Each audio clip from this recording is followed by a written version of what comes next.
Have you ever trusted someone so deeply that you couldn't imagine they'd betray you? I did. I was 18, just starting to figure out life, and he was 45. My professor. A man everyone respected, someone I saw as a guide, almost a hero. But what do you do when that hero turns into your worst nightmare? This is my story, one I wish I didn't have to tell, but one you need to hear. Not because it's easy, but because maybe, by listening, you'll find the strength I took so long to discover. He threatened me with intimate photos, pictures I never thought would become a weapon in his hands. And me? I accepted everything, just to keep it a secret. Can you imagine what it's like to live with that weight? Stick with me, because this is only the beginning. And if this hits you, subscribe to the channel, stories like this need to be heard. He wasn't just a professor to me. He was one of those people who walked into a room and everyone went quiet, not out of fear, but out of awe. Who wouldn't want a teacher like that, right? Charismatic, smart, with a smile that made you feel seen. I met him in my last year of school, when everything in my life felt like a mess, exams, fights at home, the pressure to figure out what came next. And there he was, offering something I didn't have, attention. Have you ever had someone make you feel special, like they really got you? That's how it started. He offered to help me with classes, told me I could count on him. At first, it was just chats after school, little talks that made me feel less alone. But you know that moment when things start feeling off, and you ignore it anyway? That happened. One night, he texted me late, something simple like, "How are you?" And I replied. Why wouldn't I? He was my professor, someone I trusted. Then came more messages, more personal ones. He'd ask about my life, my friends, even my relationships. I thought it was genuine care, that he was looking out for me. Isn't it wild how we explain away what we don't want to see? I told him things I didn't tell anyone, private stuff, and he always had the perfect response, a kind word. I felt safe with him, like he was an older friend, a mentor. Then came the private lessons. My family didn't have much money, and he offered to help me for free. "You're a good student, I don't want you falling behind," he said. How could I say no? We'd meet at the library or a coffee shop near school. We talked about math, literature, but also about me. He knew how to listen, and I, naive as I was, gave him more than I should have. One day, he asked for my personal number, not the school one. "It's easier this way," he said. I gave it to him without a second thought. Who'd suspect someone who seemed so upright? Then came the first red flag, one I didn't catch. We were alone during one of those sessions, and he said something odd. "You're really pretty, you know. You should be careful who you hang out with." I laughed, nervous, but brushed it off. I thought it was just an awkward compliment, nothing more. Looking back now, I wonder, how didn't I see it coming? How did I let that blind trust lead me straight into his grip? But back then, I had no clue. It was just the start, and I was too blind to realize it. If this is pulling you in, subscribe to the channel, because what's coming next is even heavier. The messages kept coming, and I kept answering. He'd ask about my day, my plans, little things that felt harmless. I'd tell him about my struggles, fights with my mom, stress about grades, and he'd respond with advice, encouragement. It felt good to have someone care. But then, slowly, it shifted. He started asking more, what I did on weekends, who I was with, if I had a boyfriend. "Just curious," he'd say. I didn't think much of it. Why would I? He was my professor, not some random guy. But have you ever noticed how small things can build into something bigger, and you don't see it until it's too late? That's what was happening. I was opening up, letting him in, while he was quietly weaving a web around me. One afternoon, after a tutoring session, he said something that stuck with me. "You're too trusting. That's gonna get you in trouble someday." I laughed it off again, thinking he was joking. But now I see it, wasn't that a warning? Wasn't he already testing how far he could push me? I didn't know then, but I was handing him power, piece by piece. My trust was my weakness, and he saw it long before I did. I was just a kid, desperate for someone to lean on, and he was an adult who knew exactly what he was doing. How do you miss something so obvious when it's right in front of you? I don't know. But I kept going, kept trusting, kept digging my own hole. It all changed with the photos. How did he get them? That's the question I still ask myself. It started so innocently, or so I thought. One night, we were texting, and he asked me to send him a picture. Nothing weird, he said, just a selfie. I sent one, smiling, thinking it was no big deal. Who hasn't sent a photo to a friend? But then he asked for more. You're so photogenic, he'd say. Send me another. I did, because I didn't see the harm. Then, one time, he pushed further. Something a little more personal, he texted. I hesitated, but he laughed it off, made it sound playful. Stupidly, I went along with it. Have you ever done something you regretted, just because you didn't want to disappoint someone? That was me. Those pictures I never should have sent, became his weapon. It was late one night when he dropped the mask. If you don't do what I say, everyone's gonna see these, he texted. My heart stopped. Can you imagine that moment, the second you realize you're trapped? I stared at my phone, rereading the words, hoping I'd misunderstood. But there it was, clear as day. He had my photos, and he was ready to use them. You wouldn't want your parents to see this, right? He added. I couldn't breathe. I couldn't think. All I felt was panic. I asked him what he wanted. Nothing much, he said at first. Just meet me tomorrow. Alone. I didn't want to, but what choice did I have?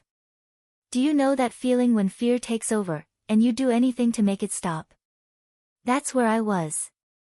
I met him, shaking, terrified, and he acted like it was normal. See? It's not so bad, he said, smiling that same smile I used to trust. But it wasn't normal, it was sick. He knew he had me, and he loved it. That's when the demand started. Small things at first, skip class to see him, answer his calls no matter what, but they grew. And every time I hesitated, he'd remind me, you don't want these pictures out there, do you? I was caught. My whole world shrank to one thing, keeping those photos hidden. I couldn't tell anyone, my friends, my family, no one. Who'd believe me over him? He was the respected professor, I was just a scared kid. Have you ever felt so alone that you'd rather disappear than face the truth? That's how I lived, day after day, under his thumb. He'd text me at all hours, and I'd jump to reply, terrified of what he'd do if I didn't. My grades slipped, my sleep vanished, but I couldn't stop it. I was his puppet, and those photos were the strings. If this is hitting home, subscribe to the channel, we're in this together, and there's more to tell. The worst part? I blamed myself. Why did I send those pictures? Why didn't I see through him sooner? I replayed every moment, hating myself for being so naive. But he was the predator, I just didn't know it yet. He'd built that trust on purpose, step by step, until I was too deep to escape. And now, with those photos, he owned me. How do you fight back when you're drowning in shame? I didn't know. All I knew was fear, and that fear kept me silent, kept me obedient, kept me his. What do you do when you're screaming inside, but no one can hear you? That's where I was, trapped in my own head, suffocating under his threats. I didn't tell a soul. Not my best friend, not my parents, not even myself, really. Why? Because who'd believe me? He was the golden professor, charming, respected, untouchable, and I was just some teenage girl with a secret I couldn't bear to let out. The shame was a brick wall between me and the world. Every time I thought about speaking up, I'd picture those photos, my stupid, naive mistake, splashed everywhere.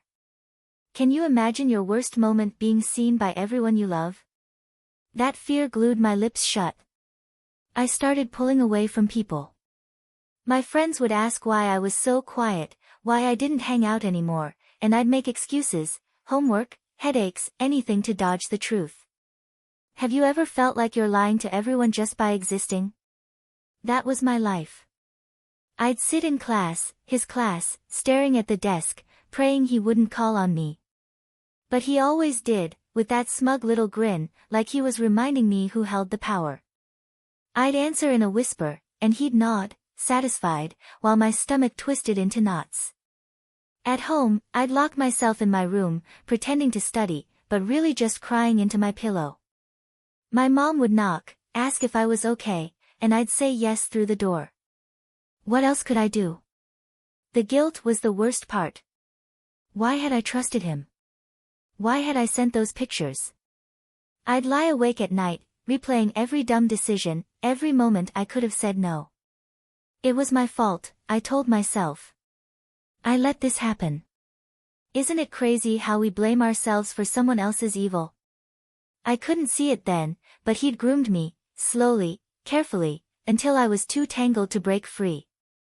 And now, with those photos, he didn't even need to try. One text, "Don't forget what I have," and I'd crumble all over again. I was a ghost, drifting through my own life, too scared to fight, too ashamed to run. If this is pulling at your heart, subscribe to the channel, because this story's far from over. The silence wasn't just outside, it was inside me, too. I stopped dreaming about the future. College, friends, all the things I used to want, they faded. All that mattered was keeping him happy, keeping those pictures buried. I'd check my phone 100 times a day, waiting for his next demand, dreading it. And when it came, I'd obey, no questions asked. Have you ever felt like your whole world fits in someone else's pocket? That's how small I'd become. I didn't know how to stop it, or if I even could. His control tightened like a noose. At first, it was little things: meet him after school, skip a class to talk, answer his late-night calls. "It's not a big deal," he'd say, and I'd nod, too afraid to argue. But don't those small things pile up until they're crushing you? They did. Soon, he wanted more. "Come to my place," he texted one day. My hands shook as I read it. I didn't want to go, but what choice did I have? "You know what happens if you don't," he added, and that was enough. I went, staring at the floor the whole time, while he acted like it was normal, like we were friends. Friends don't threaten each other, do they? Every step I took felt like sinking deeper into quicksand. I couldn't see a way out, just more demands, more fear, more of him. My life wasn't mine anymore. I'd miss dinners with my family, telling them I was at a friend's, when really I was with him, counting the minutes until I could leave. My grades tanked, how could I focus when my head was a war zone? I'd stare at my books, but all I saw were his words, "Everyone will know." Sleep? Forget it. I'd lie there, eyes burning, wondering how long I could keep this up. Have you ever been so tired you can't even cry anymore? That was me, empty, worn out, trapped. He loved it, you know. The power. I could see it in his eyes, the way he'd smirk when I showed up, scared and quiet. "Good girl," he'd say, like I was some pet he'd trained. It made my skin crawl, but I couldn't snap back. What if he got mad? What if he sent those photos out of spite? So I stayed silent, obedient, letting him pull the strings. My friends stopped asking where I was, they gave up on me. My mom thought I was just stressed about school. If only she knew. Can you imagine living a lie so big it swallows you whole? I didn't have to imagine, it was my reality. The weight wasn't just emotional, it was physical. My chest hurt all the time, like something was pressing down, squeezing the air out. I'd catch myself holding my breath, waiting for the next text, the next order. I stopped eating much, food tasted like ash. I'd look in the mirror and barely recognize myself, pale, hollow, a shadow of who I used to be. How does one person steal so much from you without even touching you? That's what he did, stole my voice, my freedom, my peace, and I let him, because I didn't know how to stop. If this is hitting you hard, subscribe to the channel, we're in this together, and there's more to come. I couldn't keep going like that, I just couldn't. Have you ever reached a point where your body says, enough, even if your mind's too scared to listen? That's what happened. I was exhausted, mentally, physically, every way you can be. One night, after another one of his calls, I sat on my bed, staring at the wall, and something snapped. Not out loud, just inside. A tiny voice, buried deep, whispered, "This isn't right." It was the first time I let myself think it. Wasn't it wild that it took so long to admit that to myself? But then came the doubt. Could I really fight him? He had those photos, that power, what did I have? Nothing, I thought. No proof, no courage, just fear. I'd imagine telling someone, my mom, a teacher, anyone, and then picture them asking, "Why'd you send the pictures?" I didn't have an answer that didn't make me sound stupid. Who'd take my side over his? He was the adult, the authority, I was the kid who'd messed up. But that whisper wouldn't shut up. It kept asking, what if you're not the only one? What if he'd done this before? What if I wasn't alone? Then he went too far. One day, he told me to meet him somewhere new, not the usual spot, but a place that felt wrong. Private. Hidden. My gut screamed at me to say no, but my hands typed, "Okay," out of habit. I went, shaking the whole way, and when I got there, he tried to push things further, further than ever before. I froze. He didn't care. "You'll do it," he said, "or you know what happens." But something in me broke loose. Have you ever felt a spark of rage so hot it burns through the fear? I did. I didn't yell, didn't fight, not yet, but inside, I was done. Done being his toy. That was the turning point. I started thinking, really thinking, about how to get out. Could I tell someone? Could I find proof? Maybe those texts, those threats he'd sent, could they help me? I didn't know how, but I started saving them, screenshots, anything I could grab. It wasn't a plan yet, just a flicker of hope. For the first time, I wondered, what if I could turn this around? What if I could make him pay? It was terrifying, but it was something more than the nothing I'd had before. If this is lighting a fire in you, subscribe to the channel, because the fight's just starting. I didn't act right away, I was still too scared, but that inner scream kept growing. It wasn't loud yet, just a hum, a promise that I wasn't going to stay broken forever.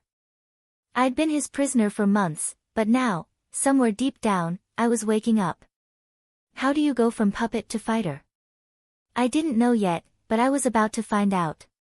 Here's the continuation of the story in English, covering what would be Chapter 6, Chapter 7, and Chapter 8, expanded to at least 7,000 characters in total.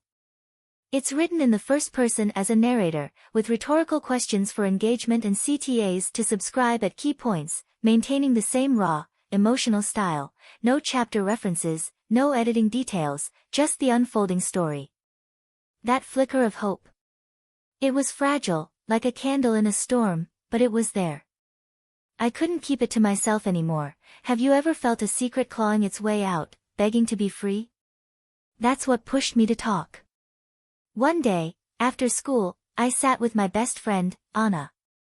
We'd barely spoken in weeks, my fault for pushing her away, but she was still there, waiting. I didn't plan to spill it all, I just wanted to test the waters. What if someone had something on you, I asked, something bad, and wouldn't let you go? Her eyes narrowed. Who? She said. I froze. Could I really say it? But then it tumbled out, messy, shaky, half-whispered. I told her about him, the photos, the threats. My voice cracked as I admitted how trapped I felt. Have you ever bared your soul and braced for the worst? I did.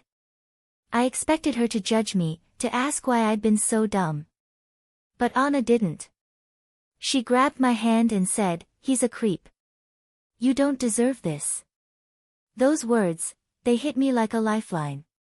For the first time, someone else saw it wasn't my fault. Can you imagine what it's like to hear that after months of blaming yourself? I cried right there, and she just held me. Anna didn't stop at comforting me, she pushed me to fight. "This isn't okay," she said. "We need to figure this out." That's when I started digging. Late at night, I'd search online, blackmail laws, what to do, how to stop it. Did you know this stuff has a name? Extortion. Coercion. Crimes. Every article I read made it clearer, he wasn't just a jerk, he was a criminal. I wasn't the weak one here, he was the one breaking the law. That flipped a switch in me. What if I could use this against him? What if I wasn't as powerless as he'd made me feel? I started saving everything, texts, call logs, anything he'd sent. It felt like gathering ammo for a war I wasn't sure I could win. Hope grew, slow but real. Anna kept me grounded, checking in, brainstorming with me. "You're not alone," she'd say, and I started to believe it. I wasn't ready to tell my family yet, too much shame still lingered, but having her in my corner changed everything. Have you ever found strength in someone else when you had none left? That's what she gave me. I didn't know what came next, but I knew I couldn't stay silent forever. If this is resonating with you, subscribe to the channel, because this is where it gets real. The idea of fighting back was one thing, doing it was another. Could I really take him on? He had those photos, that smug confidence, years of authority I couldn't match. But that inner scream I'd felt. It wasn't a whisper anymore, it was a roar. I decided I had to do it. No more waiting, no more hiding. Have you ever stood at the edge of something huge, knowing there's no going back? That's where I was. I told Anna, "I'm reporting him." She nodded, fierce. "I'm with you," she said. That was it, the push I needed. First, I had to arm myself.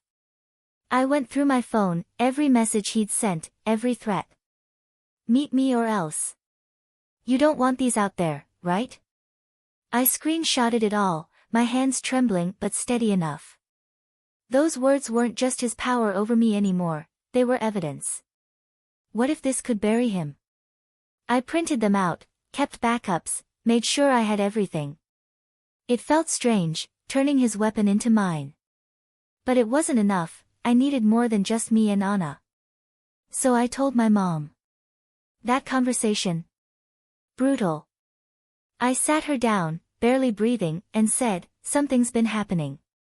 Her face went from confused to horrified as I explained. Did I think she'd blame me? Yeah, a little. But she didn't. She hugged me so tight I could feel her shaking. "We're fixing this," she said, tears in her eyes. My dad got involved too, quiet, furious, ready to protect me. Have you ever seen your family rally around you when you thought you'd let them down? It broke me open, but in a good way. With them and Anna behind me, I felt stronger than I had in months. The fear didn't vanish, it was still there, clawing at me. What if he fought back? What if no one believed me? But I couldn't let it win. I kept picturing his smirk, his "good girl," and it fueled me. I wasn't his puppet anymore, I was a person, and I was done bowing to him. That's when I knew, it was time to take this to the police. My heart pounded, but my resolve was iron. How do you face a monster? One step at a time, and I was ready to start walking. If this is firing you up, subscribe to the channel, we're heading into the storm now. The day I went to the police, I felt like I was floating outside my body. Me, my mom, my dad, we walked into the station, and I clutched my stack of evidence like a shield. Could they really help me? I wasn't sure.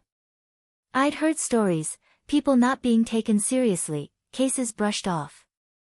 But I had to try. We sat with an officer, a woman with sharp eyes and a calm voice. Tell me what happened, she said. So I did, every ugly detail, from the first photo to the last threat. My voice shook, but I didn't stop. Have you ever laid your soul bare to a stranger, hoping they'll care? I had no choice. She listened, really listened.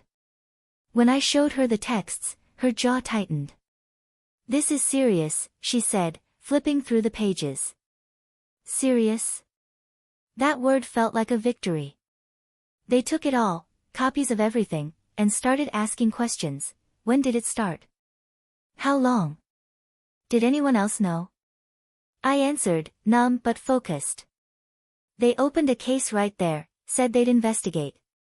Investigate him. The man who'd owned me for months was now the one under a microscope. Can you imagine that shift, going from prey to the one striking back?